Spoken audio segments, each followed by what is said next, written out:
नमस्कार, मैं हूं मृत्युंजय कुमार झा। शाम के 5:30 बज चुके हैं और अगले आधे घंटे तक कमोडिटी मार्केट पर सबसे बड़ी कवरेज जारी है और आपके सवालों का सबसे बड़ा मंच तैयार है। अगर आपने कोई ट्रेड किया है कमोडिटी मार्केट में या फिर नया ट्रेड करना चाहते हैं, जानना चाहते हैं कि आपके लिए कहां पर कमाई के मौके बनेंगे, तो आप सवाल पूछिए। नंबर आप नोट कर लें जिस नंबर पर आप कॉल कर सकते हैं 022-2300-546 पर आप सवाल पूछ सकते हैं।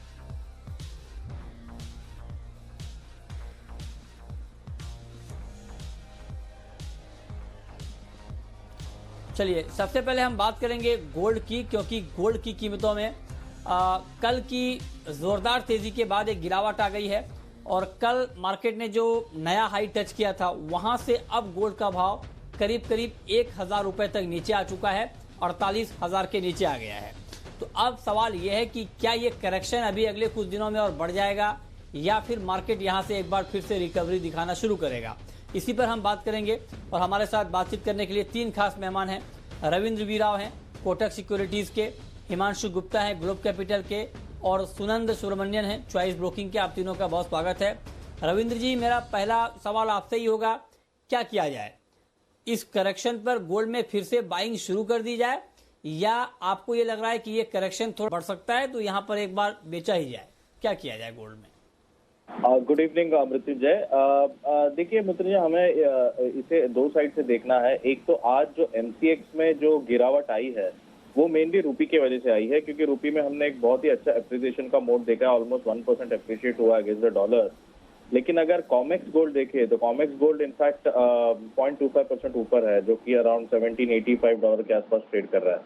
तो अगर कॉमेक्स का लेवल देखे तो कॉमेक्स में सिर्फ अराउंड $15 नीचे है गोल्ड, और इसका जो रेजिस्टेंस जोन है वो भी 1800 का जोन है। जब तक उसके ऊपर सस्टेन नहीं करता गोल्ड में एक सस्टेनेबल तेजी आना थोड़ा सा मुश्किल लग रहा है।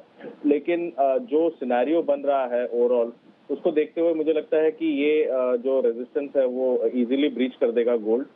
लेकिन रुपए में जो तेजी आई है, आई थिंक वो एक थोड़ा सा डैम्पिंग फैक्टर है एमसीएक्स गोल्ड के लिए। लेकिन अभी शाम के सेशन में आज नॉन फार्म पेरोल डेटा भी आज एक दिन अर्ली रिलीज हो रहा है, क्योंकि लॉन्ग वीकेंड है यूएस में।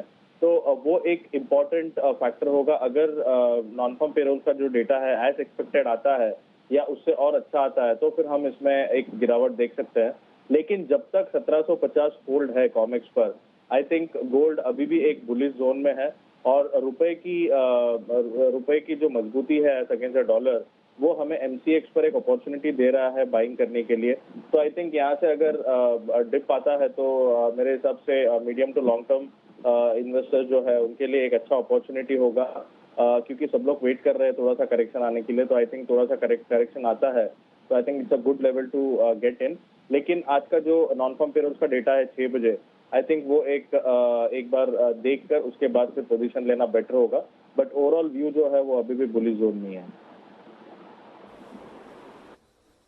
तो मतलब आप ये कह रहे हैं कि नॉन फॉर्म पेरोल का डेटा एक बार आ जाए तब ट्रेड लेना चाहिए, आप ये कह रहे हैं। लेकिन अगर मान लीजिए अभी मार्केट में भाव है 47980, 47,980 का, इस भाव पर अगर आज के लिए कोई ट्रेड लेना चाह रहा हो तो उनको अभी लेना चाहिए या नहीं लेना चाहिए? मृत्युंजय, देखिए बहुत ही एक क्रूशल सपोर्ट है आज 47,850 का, जो कि एक ट्रेंड लाइन सपोर्ट है। तो मेरे हिसाब से अगर यहाँ पे ट्रेड लेना है तो रिस्क बहुत छोटा है 47,850 का, तो आई थिंक एक बार बाइंग किया जा सकता है। लेकिन अगर 47,850 के नीचे सस्टेन करता है तो मेरे हिसाब से पोजीशन रिवर्स कर देनी चाहिए। वहां से फिर 47,600, 47,500 तक के लेवल भी हमें देखने मिल सकता है।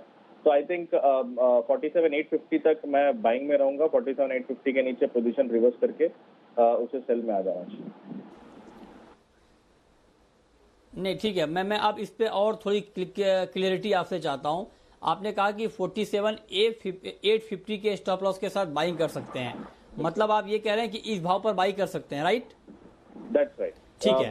अब मेरा सवाल ये होगा कि अगर 47,850 का स्टॉप लॉस रखा जाए तो टारगेट क्या रखा जाए? अगर मान लीजिए कोई 47,980 पर गोल्ड खरीद रहा है बिल्कुल ताजा भाव पर, तो क्या टारगेट ध्यान में रखें, कहां पर प्रॉफिट बुक करना चाहिए?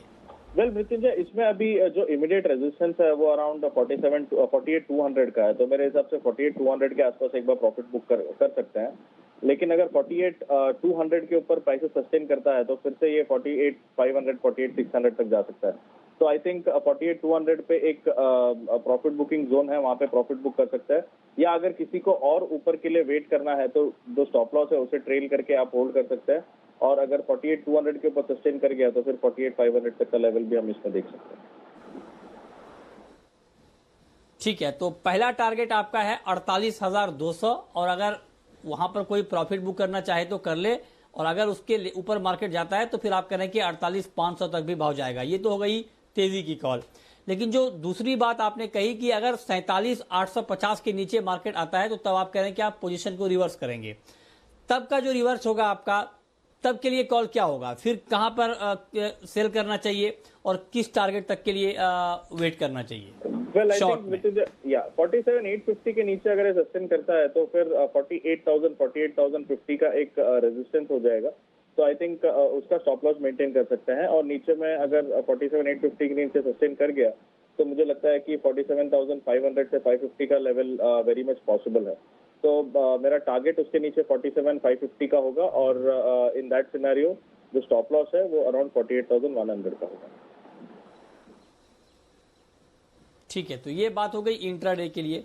लेकिन अगर किसी का व्यू पोजिशनल है, 3-4 दिनों का 5 दिनों का ट्रेड का व्यू है, तब हिमांशु गुप्ता जी क्या करना चाहिए?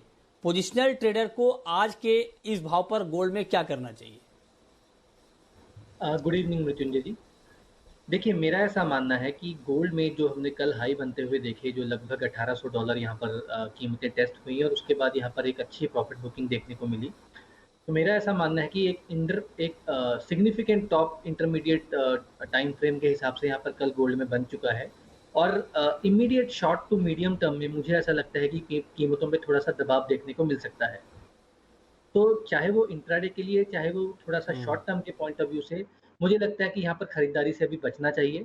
और मेरा ऐसा मानना है कि अगर यहाँ से कोई भी उछाल मिलता है, जैसे कि non farm payrolls data expected है और 48,200 48,250 तक कोई अगर बाउंस मिलता है तो वहाँ पर शॉर्ट पोजीशन बनाई जा सकती हैं। मुझे लगता है कि 47,300 47,200 यहाँ तक कि 47,000 तक के भी लेवल्स आने वाले 3 से 4 ट्रेडिंग सेशंस में देखने को मिल सकते हैं। इंटरनेशनल मार्केट्स के अगर लेवल्स की बात की जाए तो मुझे लगता है वहाँ पर भी $1,730 तक की गिरावट यहाँ पर देखने को मिल सकती है।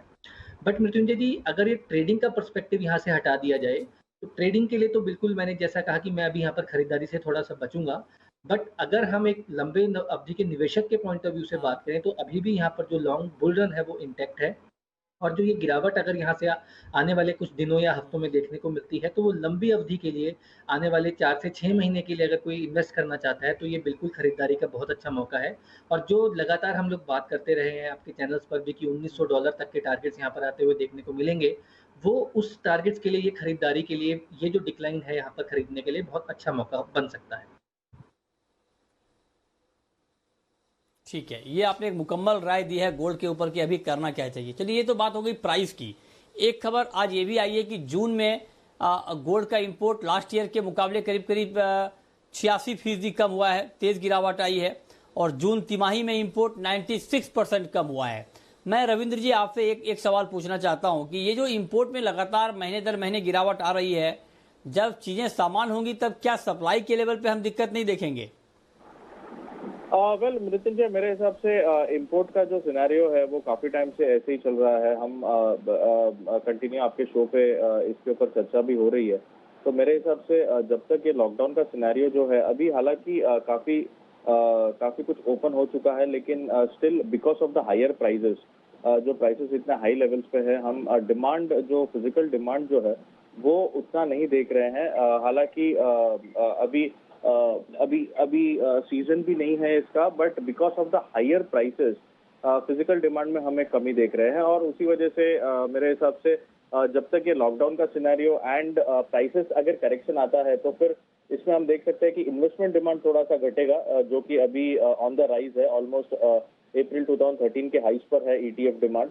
अगर प्राइसेस घटता है तो फिर हम इन्वेस्टमेंट डिमांड में थोड़ा सा कमी आते हुए देखेंगे, लेकिन उस वक्त फिजिकल डिमांड में एक अपमूव आ सकता है। तो आई थिंक जब तक ये लॉकडाउन का सिनेरियो भी चल रहा है, इंपोर्ट में आई डोंट थिंक कोई मेजर सुधार आएगा। अगर ये फुल्ली ओपन हो जाता है तो फिर हम और प्राइसेस भी नीचे आते हैं, तो आई थिंक इंपोर्ट में एक सुधार देख सकते हैं। ठीक है, चलिए, बहुत शुक्रिया रविंद्र आपका हमारे साथ जुड़ने के लिए और ये पूरी राय देने के लिए। लेकिन अब बात करते हैं चांदी की। और सुनंद, चांदी में भी आज गिरावट है। चांदी में अगर आज के लिए ट्रेड लेना हो तो चांदी में तो इनफैक्ट ज़्यादा गिरावट है गोल्ड के मुकाबले। इनफैक्ट गोल्ड भी अब काफ़ी गिर गया है, 350 रुपये, चांदी करीब 450 रुपये। तो क्या किया जाए? चांदी में भी आज शॉर्ट करके चलना ही ठीक रहेगा करंट रेट पर? जी हाँ, अगर चांदी की बात करें तो चांदी ने अभी जस्ट थोड़ी देर पहले ही एक सपोर्ट लेवल ब्रेक किया है 48,850 का, और मार्केट का ट्रेंड अभी भी काफ़ी वीक है। मार्केट का मेन फोकस अभी भी नॉन फार्म एम्प्लॉयमेंट रेट की वजह से गोल्ड के साथ साथ सिल्वर में भी कमजोरी देखने को मिला था। तो अभी नियर टर्म के लिए सेलिंग करंट लेवल्स पे भी आप सेलिंग कर सकते हो 48,850 के लेवल्स पे, और नीचे टारगेट आप 48,000 तक आप रख सकते हो। तो एक अच्छा सेलिंग का मौका मिल रहा है। अगर आप स्टॉप रखना चाहते हो 49,200 लेवल्स पे, अगर आप वहाँ पे आप एक स्टॉप लॉस मेंटेन कर सकते हो। ठीक है, तो आप कह रहे हैं कि चांदी में अभी गिरावट थोड़ी बढ़ सकती है। हिमांशु जी, मैं आपसे ये जानना चाहता हूं कि अगर कोई पोजिशनल ट्रेडर है, 4-5 दिन हफ्ते भर का व्यू है, उनके लिए अभी चांदी में क्या करना ठीक रहेगा? मृत्युंजय, मेरी सिमिलर राय रहेगी जो मैंने अभी गोल्ड पर डिस्कशन किया कि मुझे लगता है कि गोल्ड और सिल्वर की कीमतों में यहाँ से थोड़ा सा नियर टर्म में एक प्रेशर बनते हुए देखने को मिल सकता है। तो अगर कोई पोजिशनल ट्रेड लेना चाहता है तो मुझे लगता है थोड़े से उछाल का वेट करना सही रहेगा, क्योंकि कल एक बड़ी गिरावट देखी और ऑलरेडी 1.25% आज भी नीचे है। तो अगर नॉन फार्म पेरोल के बाद किसी तरह का कोई बाउंस यहाँ पर देखने को मिलता है तो उस उछाल पर यहाँ पर बिकवाले की पोजीशन बनाई जा सकती है। 49,300, 49,400 अच्छे लेवल्स हैं शॉर्ट बनाने के लिए, 49,800 के स्टॉप लॉस के साथ। और मुझे लगता है कि 47,000 तक के लेवल सिल्वर में नियर टर्म में आते हुए देखने को मिल सकते हैं। ये नियर टर्म आपका कितने दिन का है? मैं एक्सपेक्ट करता हूँ कि ये 5 से 7 ट्रेडिंग सेशंस में टारगेट्स अचीव हो सकते हैं।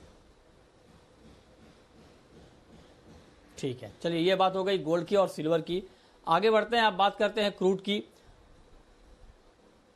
और क्रूड मार्केट को अगर देखें तो क्रूड में बिल्कुल रेंज बाउंड ट्रेड है। बाजार हिलने को तैयार नहीं है। 3,000 के आसपास मार्केट फंस चुका है एमसीएक्स पर कच्चे तेल का। और अंतर्राष्ट्रीय बाजार में अगर हम देखें तो नाइमेक्स क्रूड 40 के करीब ट्रेड कर रहा है और ब्रेंट क्रूड 42, 42.5 के आसपास ट्रेड कर रहा है। तो ऐसे में सुनंद, क्या करना चाहिए क्रूड में? आपको लगता है कि क्रूड का मार्केट अभी दायरे में रहेगा और आज के लिए अवॉइड किया जाए? क्या सुझाव आपका?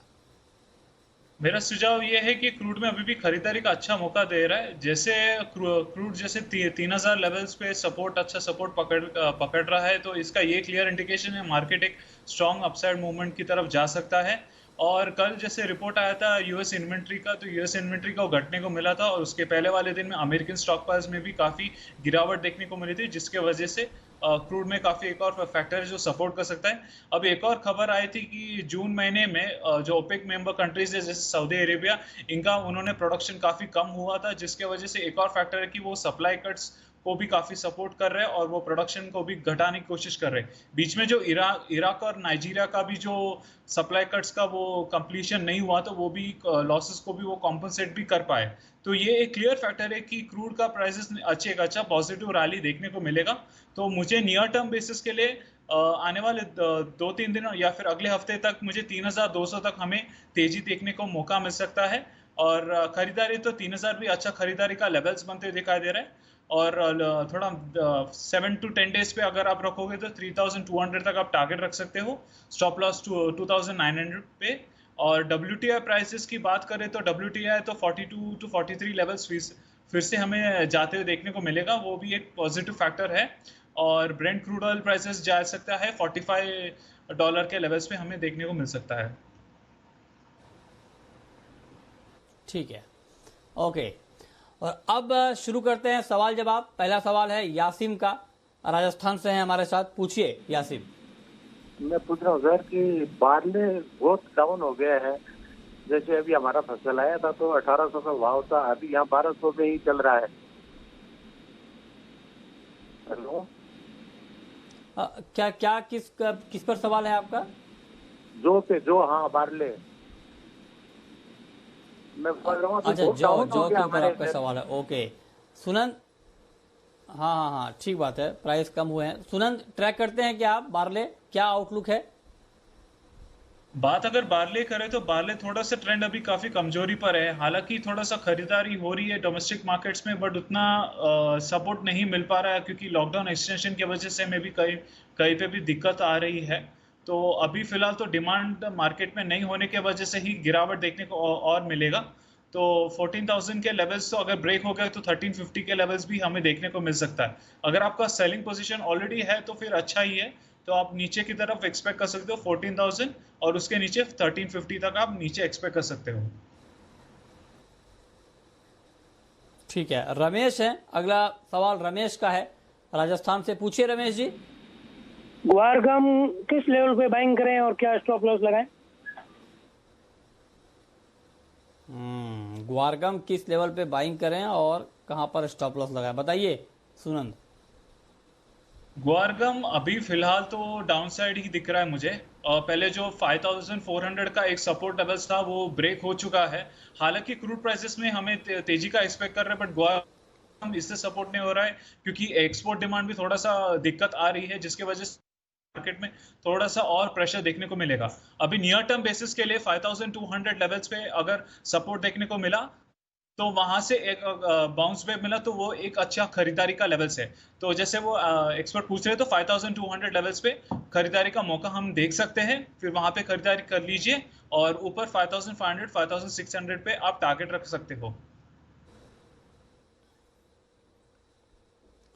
ओके, अगला सवाल है नरेश का। पूछिए नरेश जी।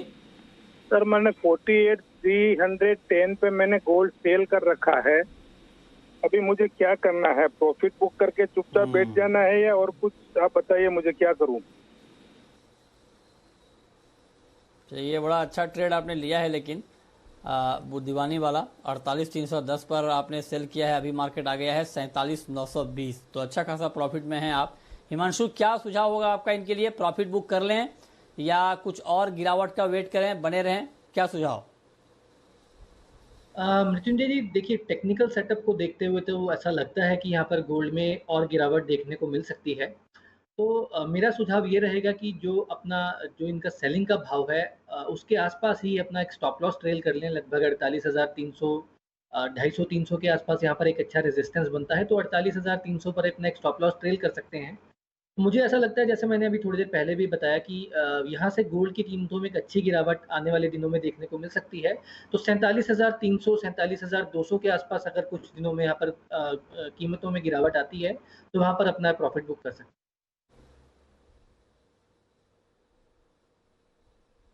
ओके ठीक है, अगला सवाल है राजा का दिल्ली से। पूछिए।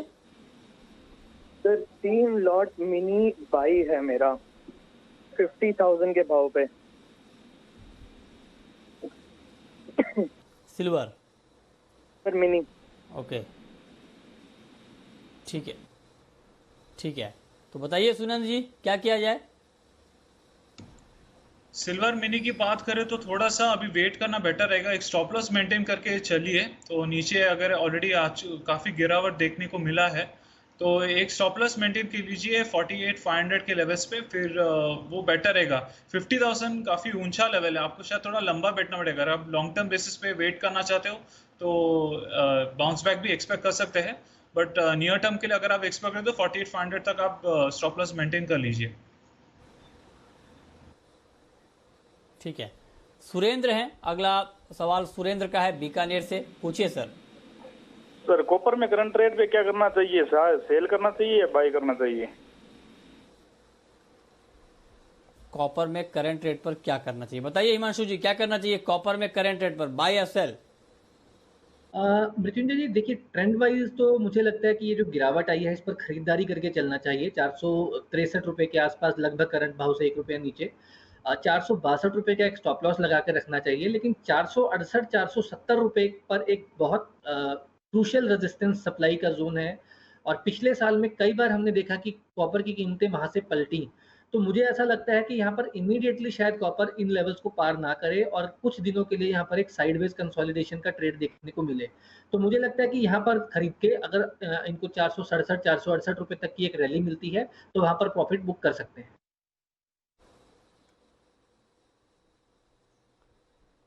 ठीक है, सुधीर जैन हैं मध्य प्रदेश से, पूछिए जैन साहब।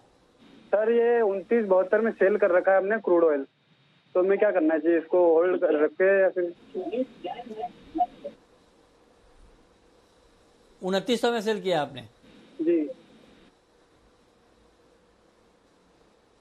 बताइए सुनंद जी, क्रूड में अभी शॉर्ट में बने रहना ठीक है क्या? फिलहाल तो ट्रेंड तो बुलिश है, तो एक अच्छा बाइंग लेवल सी बन रहा है।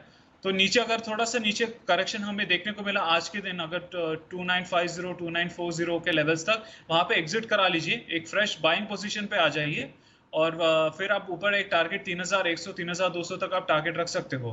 तो नीचे से एक शॉर्ट आज के थोड़ा सा करेक्शन के लिए वेट कीजिए, फिर आप वहां पे एक पोजीशन एग्जिट करा लीजिए।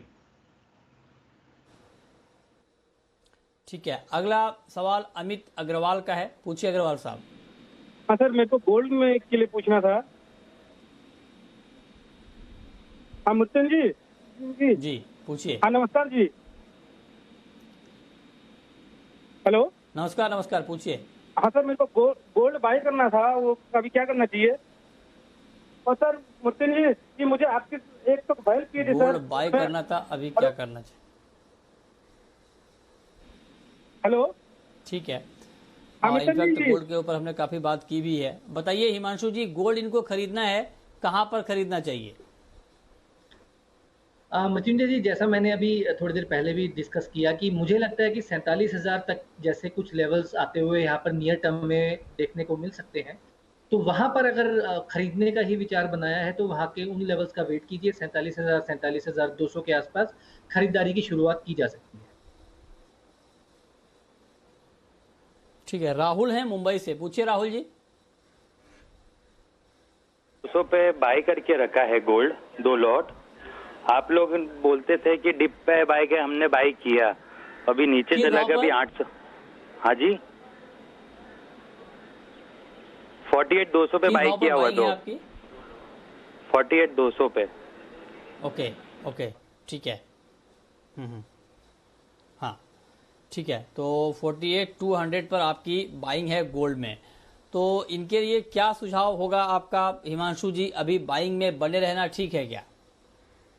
मृत्युंजय जी, ये क्लियर यहाँ पर एक डिस्टिंक्शन रखना पड़ेगा कि क्या ये निवेश के लिए खरीदारी है या ट्रेडिंग के पर्सपेक्टिव से पर खरीदारी है। अगर ये ट्रेडिंग पोजीशन है तो मुझे लगता है कि इनको अपनी पोजीशन से निकलना चाहिए, और कोई भी अगर बाउंस यहाँ पर शाम के सेशन में नॉन फार्म नंबर के बाद अगर मिलता है तो वो खरीदारी के लिए एक अच्छा अपॉर्चुनिटी, एग्जिट के लिए माफ कीजिएगा, एक अच्छी अपॉर्चुनिटी हो सकती है। लेकिन अगर लंबी अवधि के लिए निवेश की बात है, जैसा इन्होंने कहा कि खरीदारी पे डिक्लाइन पर खरीदारी की यहाँ पर सजेशंस मिलती रही हैं, तो मुझे लगता है कि लंबी अवधि के लिए बिल्कुल ये लेवल्स भी यहाँ पर काफी सस्ते हैं, और अगर आप शायद 1 साल बाद बैठ के ये भाव देखेंगे तो आपको बहुत सस्ते नजर आएंगे। ठीक है, और अब वक्त है रैपिड फायर राउंड का।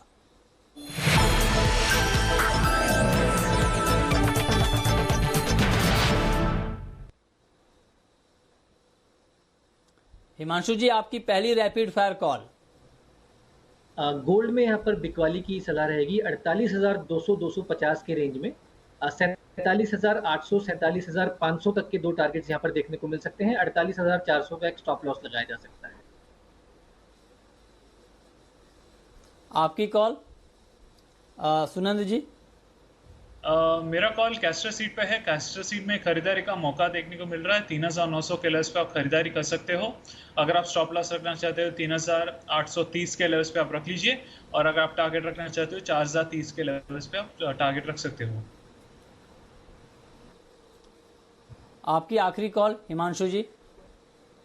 क्रूड में मुझे लगता है कि यहाँ पर बिकवाली का अपॉर्चुनिटी बन सकती है, तो 3,030 3,050 की रेंज में शॉर्ट पोजीशंस इनिशिएट किए जा सकते हैं 3,100 के स्टॉप लॉस के साथ, और 2,900 तक के टारगेट्स यहाँ पर देखने को मिल सकते हैं। बहुत शुक्रिया हिमांशु जी आपका और सुनंद जी आपका हमारे साथ जुड़ने के लिए, बताने के लिए कमोडिटी में कहां पर कमाई के मौके बनेंगे। तो फिलहाल इस बुलेटिन में इतना ही।